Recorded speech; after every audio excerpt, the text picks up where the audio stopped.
Hello friends, good morning.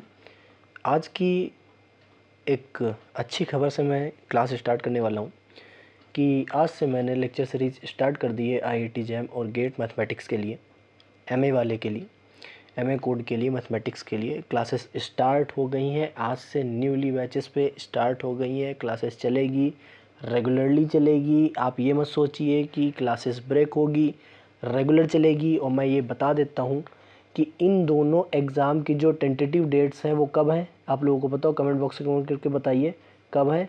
फरवरी 2025 ये exam date tentative है, ये बदल भी सकती हैं, ऐसा नहीं कि ये बदल नहीं सकती हैं। ये एक्सपेक्टेड एग्ज़ाम डेट अभी आ चुकी है हमारे आईआईटी जैम और गेट मैथमेटिक्स के लिए। तो प्लीज़ आप लोग तुरंत जितने भी एस्पिरेंट्स हैं तैयार हो जाइए इस प्रिपरेशन के लिए हमारे साथ, और जुड़े रहिए और अपने दोस्तों के साथ शेयर करते रहिए। चलिए, हमारा जो आज का टॉपिक है, हम लोग जो आज से स्टार्ट करने वाले हैं टॉपिक, वो टॉपिक है हमारा सीक्वेंस एंड सीरीज़। देखिए, एक बात मैं बता देता हूँ, क्योंकि आप लोग अगर बैचलर थर्ड ईयर में है, मतलब 5th सेमेस्टर में है, 6th सेमेस्टर में है, तो आप लोग पेपर दे सकते हैं, ऐसा आप लोगों को पता ही होगा। देने को तो दे सकता है कोई भी। कट ऑफ की बात करेंगे, कट ऑफ वही आप तो जानते ही हैं कि 10, 11, 12, 15 नंबर ये सब चलती रहती है। जनरल की मैं बता रहा हूँ 11-15 नंबर तक चलती रहती है, इतनी ज़्यादा गई भी नहीं है आज तक। आईआईटी जैम की मैं बात बता रहा हूँ, गेट की बात मैं बता ही नहीं रहा हूँ। गेट में तो बहुत कम स्कोर लाना होता है। पैटर्न मतलब सेम ही है, लेकिन यहाँ पे थोड़े क्वेश्चन की टफनेस कम होती है, यहाँ पे क्वेश्चन की टफनेस ज़्यादा होती है, ज़्यादा हार्ड क्वेश्चन आते हैं गेट मैथमेटिक्स में। तो अभी मैं आईआईटी जैम की बात बता रहा हूँ कि इसमें कट ऑफ जो होती है वो 10 से 11 नंबर की होती है, जो सभी क्लियर कर लेंगे। हमें पास नहीं होना, हमें क्या चाहिए? आईआईटी से एमएससी करने के लिए सीट चाहिए। हमें आईआईटी की क्या चाहिए? सीट चाहिए। हमें पास नहीं होना, सिर्फ पास नहीं होना है, हमें टॉप रैंक कर लाना है, हमें AIR लाना है। हमें क्या लाना है? AIR लाना है। तो इसके लिए हमको क्या करना पड़ेगी? मेहनत। मेहनत के लिए कौन कराएगा मेहनत? हम कराएंगे। प्रैक्टिस कौन कराएगा? हम कराएंगे। सिलेबस कौन कराएंगे? हम कराएंगे। फ्री कौन कराएगा? हम कराएंगे। सब कुछ, प्रैक्टिस टेस्ट, आपको जो कुछ भी होगा वो सब कुछ कराया जाएगा। आप लोग अभी बैचलर में है तो हम एक सीरीज और स्टार्ट करेंगे जो कि रहेगी कैलकुलस की, जो कि रहेगी किसकी? कैलकुलस। क्योंकि कैलकुलस बहुत लोगों का वीक होता है, और कैलकुलस के 12th के क्वेश्चन कभी कभी लगातार और पर्टिकुलर किसी एक टॉपिक से, जो 12th का टॉपिक से मैक्सिमम मिनिमा हो जाता है, वन वेरिएबल वाला, तो वो वाला जब सेक्शन चालू होगा तो उस समय मैं ये वाला कैलकुलस पार्ट भी करा दूंगा, जिसमें ग्राफ भी आ जाएगा, सेट थ्योरी भी आ जाएगी, सारी आ जाएगी। ठीक, तो अभी हम स्टार्ट करते हैं अपना लेक्चर सीरीज स्टार्ट करते हैं अपनी। क्या है लेक्चर सीरीज में? आज हमारा टॉपिक है दैट इज़ सीक्वेंस सीरीज। हमारा जो टॉपिक है वो क्या है? Sequence series. करते हैं शुरू आज। देखिए, सीक्वेंस समझने से पहले सबसे पहले जान लेते हैं what is natural number. Natural number कहाँ से कहाँ तक होते हैं? 1, 2, 3 डैश डैश डैश। इसी को क्या कहा जाता है? Positive integer. इसी को क्या कहते हैं? Set of positive integer. Real number में पता ही है क्या होता है? The numbers which lie on the real line. जो कुछ भी रियल लाइन में लाई करता है वो सारे नंबर क्या होते हैं? Real number. हमें पता है कि real number is subset of complex number. Real number जो क्या होता है? सबसेट होता है कॉम्प्लेक्स नंबर का, और कॉम्प्लेक्स नंबर ये सबसे बड़ा सेट हो जाएगा किसका? नंबर्स की फॉर्मेशन का। सबसे बड़ा जो सेट होगा नंबर्स के बिहाफ पे वो कौन सा होगा? Complex number. इन दोनों सेट की बात करने वाले थे हम। और दो सेट की बात कर लेते हैं जो नंबर थ्योरी में यूज़ किया जाता है, that is whole number 0, 1, 2, 3 dash dash. Irrational number क्या होते हैं? The numbers which can be represented in the form of p by q where q does not equal to 0। ये एक ऐसी घिसी पिटी डेफिनेशन हो जाती है, लेकिन आप लोगों ने हाई स्कूल में पढ़ा होगा, एक आता है टर्म दैट इज रिकरिंग। वो टर्म क्या था? रिकरिंग। और दूसरा टर्म क्या था? टर्मिनेटिंग। अगर एक रेशनल नंबर में अगर कोई ऐसा नंबर है जिसमें ये दोनों प्रॉपर्टी सेटिस्फाई हो रही हैं, ये दोनों प्रॉपर्टी क्या हो रही हैं, सेटिस्फाई हो रही हैं, तो मैं क्या कहूँगा कि वो जो नंबर है वो नंबर क्या हो जाएगा, आपका रेशनल नंबर हो जाएगा। क्यू जो लिखा जाता है वो किसके लिए लिखा जाता है, रेशनल नंबर के लिए लिखा जाता है। इस बात को आप लोग याद रखिएगा।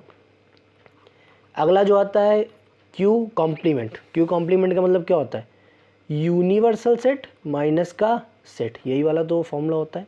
जब सेट थ्योरम पढ़ाएंगे तो सारी प्रूविंग कराई जाएगी आपको, क्योंकि पहले जो पेपर हुआ करते थे IIT-JEM में वो कैसे हुआ करते थे, डिस्क्रिप्टिव और ऑब्जेक्टिव दोनों हुआ करते, सब्जेक्टिव ऑब्जेक्टिव, और कुछ क्वेश्चन ऑब्जेक्टिव हुआ करते थे, बाद को सब्जेक्टिव हो जाते थे, रिटन पेपर होता था।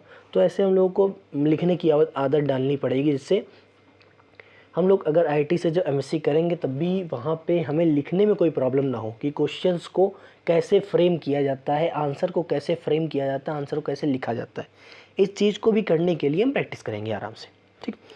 तो सॉरी, हमारे पास ये क्या है, इरेशनल नंबर। ये क्या है, इरेशनल नंबर। वो होता क्या है, रियल नंबर माइनस का क्यू। मतलब आप सीधा सीधा कह दें कि the numbers which cannot represented in the form of P by Q where Q does not equal to 0। जो कोई भी नंबर P by Q की फॉर्म में नहीं लिखा जा सकता है वो सारे नंबर्स क्या होंगे, इरेशनल नंबर होते हैं। अब कहाँ से इरेशनल नंबर का मतलब, ठीक है जो नहीं लिखा सकता है, लेकिन कोई भी अगर नंबर लिखा है, मान लिया दैट इज़ ए, वो तो हमेशा बाई 1 की फॉर्म में लिखा ही जा सकता है। मैंने कहा सर लिखा जा सकता है, लेकिन तब लिखा जा सकता है जब ये ए क्या हो, कोई एक इंटीजर। कब लिखा सकता है, जब कोई ए क्या हो, यहाँ पे इंटीजर। अब मैं कह दूँ आपसे यहाँ पे कोई √2 लिखा है, उसके डिनोमिनेटर में 1 लिख दो, तो ये मीनिंगफुल है। मैथमेटिक्स के डेफिनेशन पे ये मीनिंगफुल है। मीनिंगफुल तो होगा ही, √2 एक नंबर जब है। लेकिन इस अगर फ्रैक्शन की बात करेंगे तो फ्रैक्शन तभी डिफाइन होती है कोई भी, जब न्यूमरेटर और डिनोमिनेटर दोनों कहाँ से लाई करते हो, इंटीजर से। कहाँ से लाई करते हो, इंटीजर से। जैसे नहीं हुआ है वैसे ही वो फ्रैक्शन क्या बन जाएगी, इरेशनल नंबर बन जाएगी। वो जो फ्रैक्शन होगी वो क्या बन जाएगी, इरेशनल नंबर बन जाएगी। जनरली ये जो नंबर्स होते हैं वो होते हैं क्या, आपके square root of prime numbers. Non recurring हो जाएगा और ये हो जाएगा non terminating.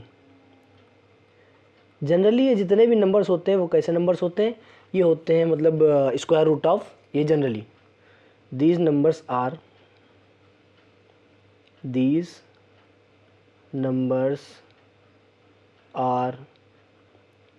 Generally the square root of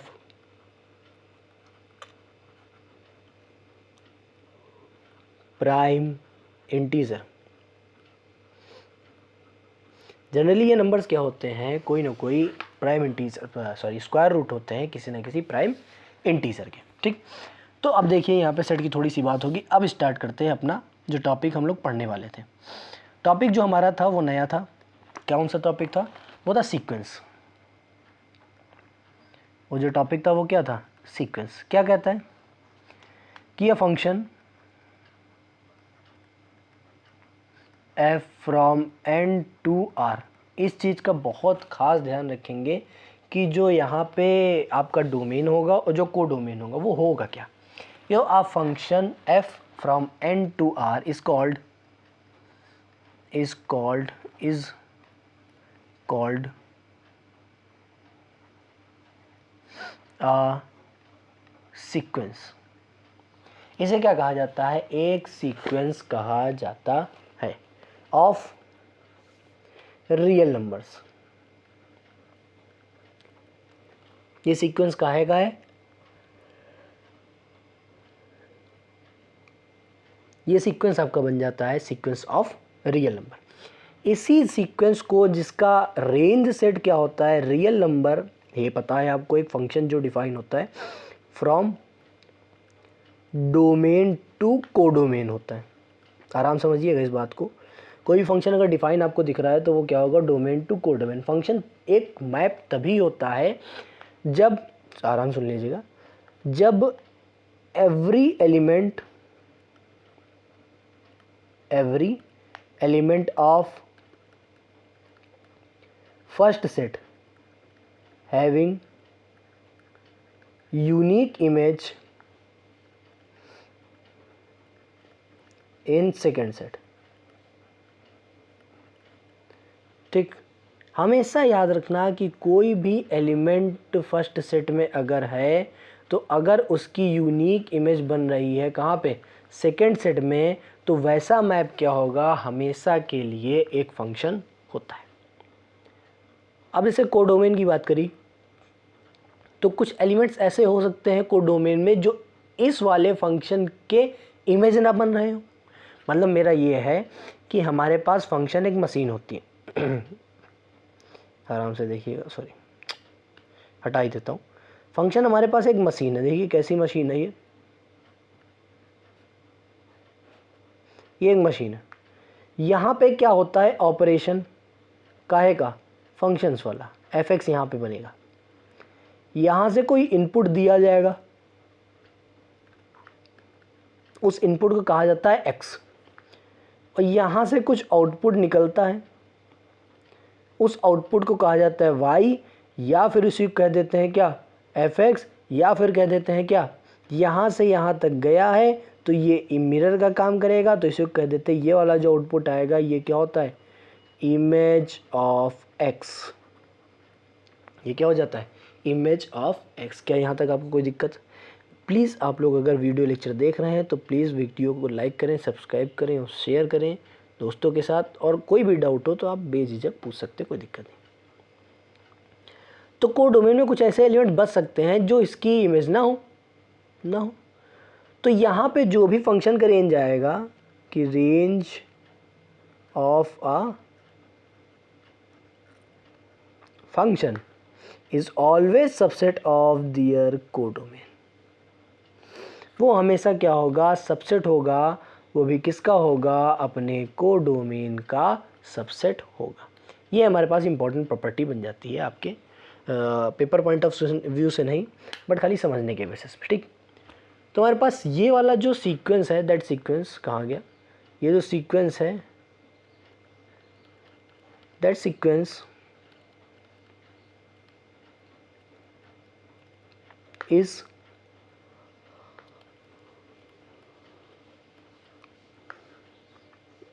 also known as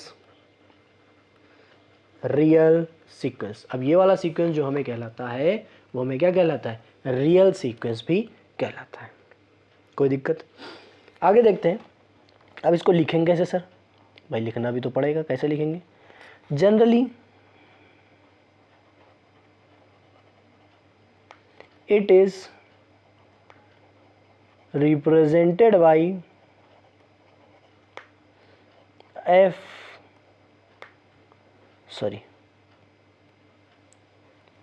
FN या फिर FN।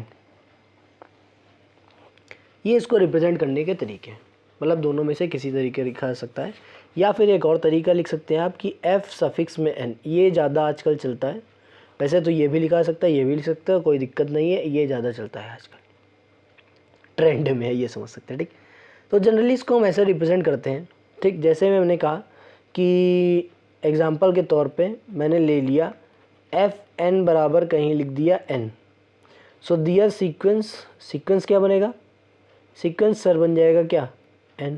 ये रिप्रेजेंट करने का तरीका हो जाएगा। रिप्रेजेंटेशन कैसे करेंगे, N आ जाएगा तो हमें पता क्या है, जो भी F है वो एक फंक्शन है। यहाँ पे एक सीक्वेंस लिखा गया है, तो जो भी ये F है ये क्या है, फंक्शन है, जो नेचुरल नंबर से कहाँ तक जाता है, रियल नंबर तक जाता है।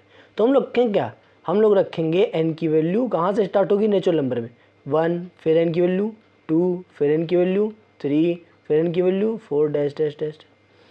तो 1 पे इमेज 1 मिलेगी, 2 पे इमेज 2 मिलेगी, 3 पे इमेज 3 मिलेगी, 4 पे इमेज 4 मिलेगी डैश। तो हमारे पास FN आएगा तो आएगा क्या, पहले हमने क्या निकाला, यहाँ से निकाला F1,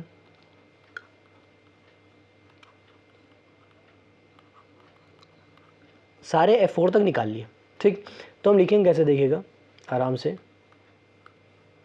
इसको बिगाड़ देता हूँ, ठीक। तो हम लिखेंगे हमारे पास आया क्या क्या, देखो 1, उसके बाद क्या आया है 2, उसके बाद क्या आया है 3, उसके बाद क्या आया 4, test test test. But we can not write, हम लोग क्या नहीं लिखेंगे, we can not write 2 1 4 3 dash dash dash, this is not the correct writing form of the sequence. ये करेक्ट नहीं है, क्यों? क्योंकि हमें पता है जो पहला टर्म है वो कितना है 1।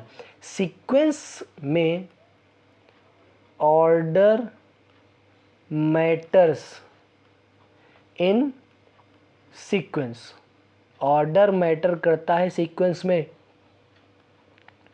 But in set doesn't.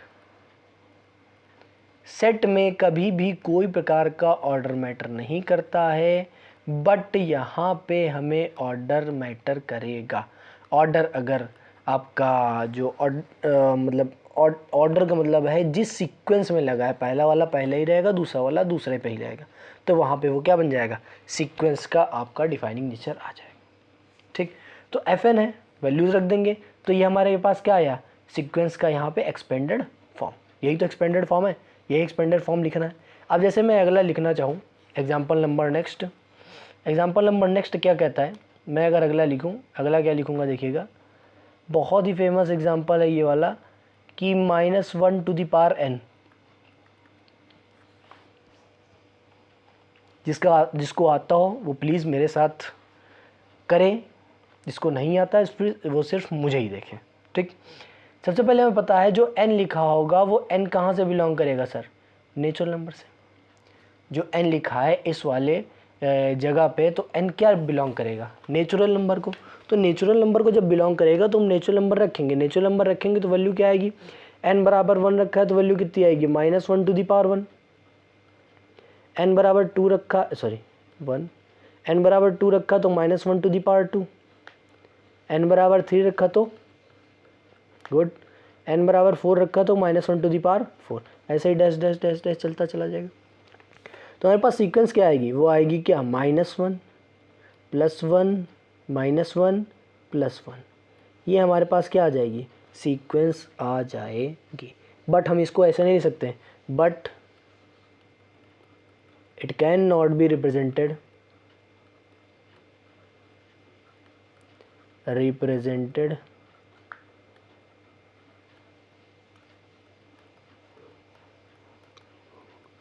like this or like this, कि ज़ीरो बनाने के लिए आप कुछ भी कर सकते हैं ऐसा कुछ नहीं करना है। यहाँ पे हमें करना क्या है, ऑर्डर मैटर करता है, पहला वाला एलिमेंट पहले ही आएगा, दूसरा वाला एलिमेंट दूसरे पर ही आएगा।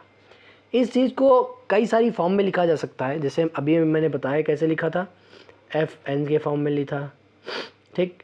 दूसरा फॉर्म क्या था, FN के फॉर्म में लिखा, ठीक। दूसरा फॉर्म क्या था, दूसरा फॉर्म आपको समेशन में याद रखना पड़ेगा, क्योंकि समेशन में बहुत ज़्यादा पूछा जाता है। जब पूछे जाने का मतलब है यहाँ पे कि समेशन में लिख देते हैं बहुत बार लोग, ठीक। कैसे लिख देते हैं देखिएगा, बहुत लोग लिखेंगे FN, n की वैल्यू लेंगे 0 से इन्फिनिटी तक,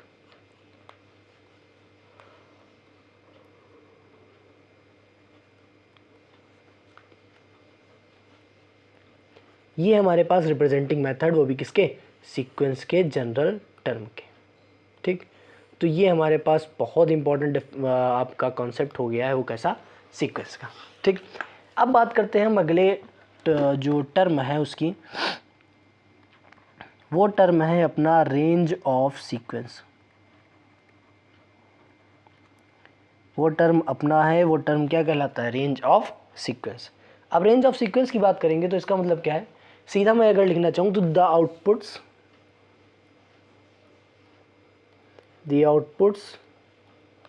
ऑफ अ फंक्शन को हम लोग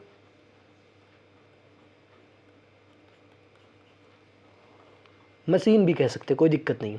ये एक प्रकार की मशीन है जो इनपुट को लेती है, आउटपुट को दे देगी, बस थोड़ी छोटी सी बात करेगा। तो रेंज की अगर बात कर रहा है, तो रेंज की अगर मैं बात करूँ एग्जांपल के साथ, जो एग्जांपल मैंने नहीं कराया कुछ कारणवश, कौन सा example, 1/n, that is the most important example, most important example, most important example.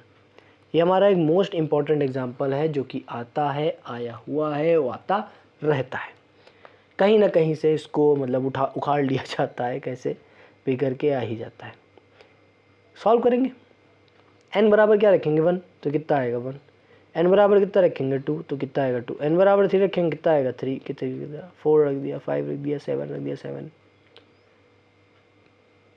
तो हमारे पास ये जो लिखा है ये क्या है, टर्म्स ऑफ सीक्वेंस। ये क्या है, सीक्वेंस के टर्म्स हैं, ठीक। इन्हें कहेंगे first term, second term, third term, fourth term, fifth term. ये सीक्वेंस के क्या है, टर्म्स हैं। तो जितने भी ऑल दी डिस्टिंक्ट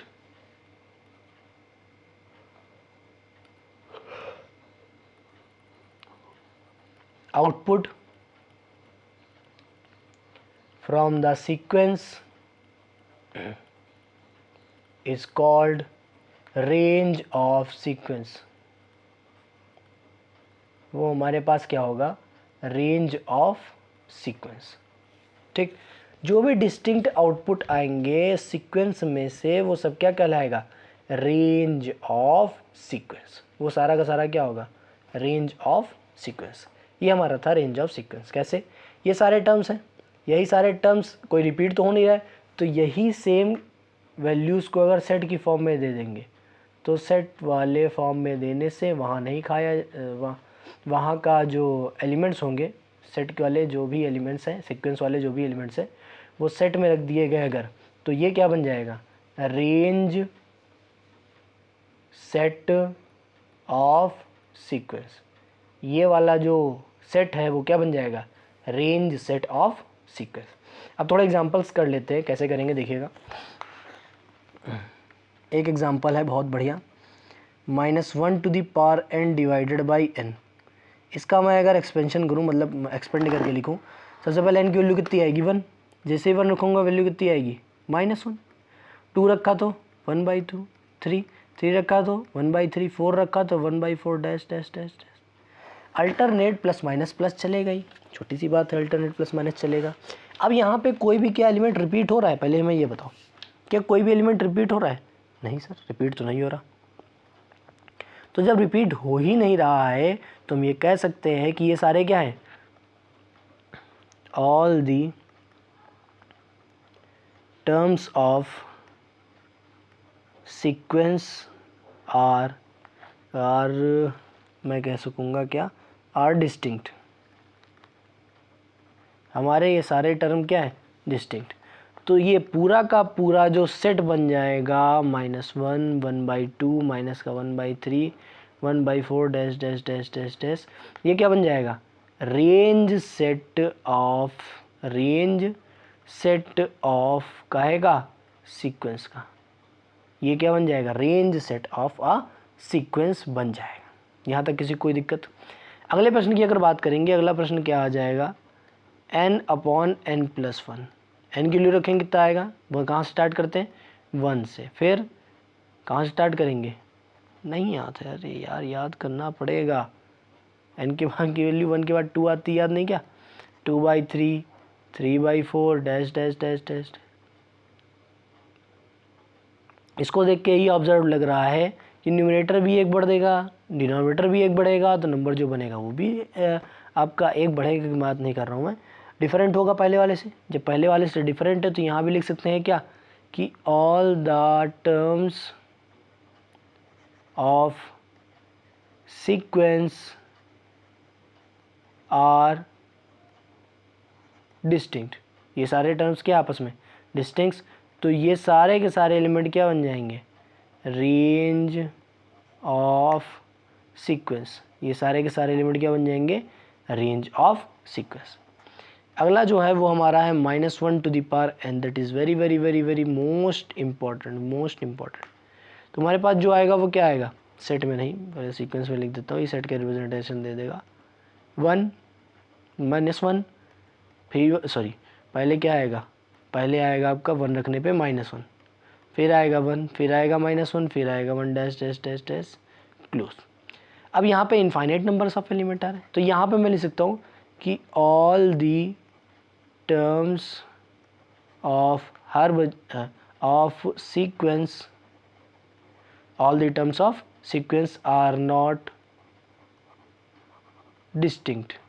ये सारे पॉइंट्स क्या है, डिस्टिंक्ट नहीं है, तो जो रेंज सेट आएगा वो क्या आ जाएगा, बराबर नहीं होगा।